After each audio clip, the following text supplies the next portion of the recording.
Good afternoon and welcome to the Ryersonian's midday webcast. My name is Kyla Barrett and it's March 6th. Today we have Ibrahim Pouad, who is the chairperson of the Graduate Executive Committee, and on Monday he went into a meeting with the RSU to discuss separating from the RSU, and he's here to tell us a little bit about what happened at that meeting. Yeah, I checked the agenda. It was just a few motions, so I thought this is a good day. We can finish up.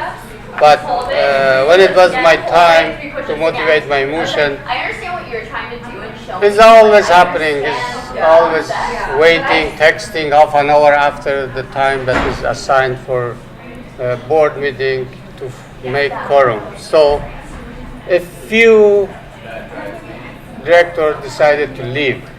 So at that time it was strange that the chairperson was so alert and counted and said, "Oh, we cannot continue because we don't have 50 plus 1. So I had to leave, adjourn the meeting. 1 year waiting and 2 years backing up to make this 3 years.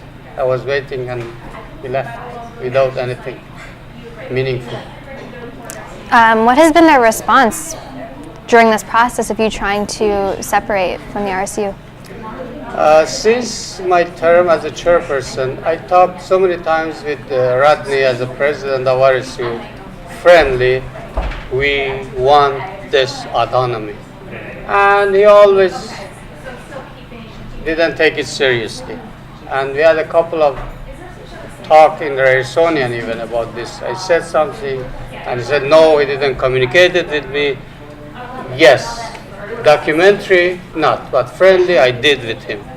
So, after going to Canadian Association for Graduate Studies and getting advice from other students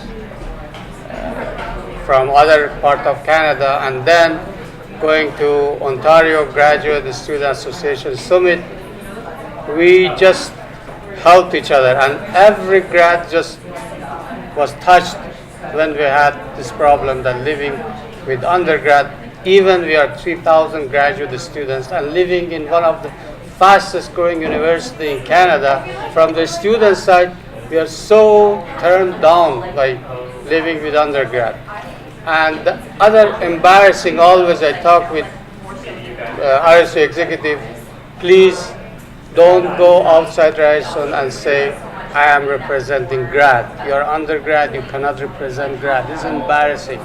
And these are all fade off the grad dignity and identity. So we followed bylaw step by step. We are not lawyers, but we had a lot of pressure to do that because as a director, we have to give them initiative, and RSU executive should implement that initiative. But we had seen they didn't. They don't want to do that. So we decided to read the bylaw, and bylaw says 10% of association need to sign a petition in favor of referendum, and then we can go for referendum and follow the democratic way. Well, Ibrahim, I know there's a lot of issues involved in this that we can't possibly discuss right now. So why don't you tell us how people can get in contact with you to get more information on what you're doing? Yeah, we on February 7th, Ryerson Graduate Student Committee, let's say, or Graduate Executive Committee passed the motion, and it's mandate to all RSU executive to promote the autonomy issue for graduate students. So soon after that, we made the RGSU group, which is abbreviated for Ryerson Graduate Student Union, and everybody can join us on the Facebook and get to know what's going on. And we're going to keep this group until this job is done and grad is governed by graduate students, not any involvement by undergrad in graduate student committee decision making ever, hopefully. Well, thank you so much, Ibrahim, for joining me today. That's it for our webcast. I'm Kyla Barrett for Ryersonian TV.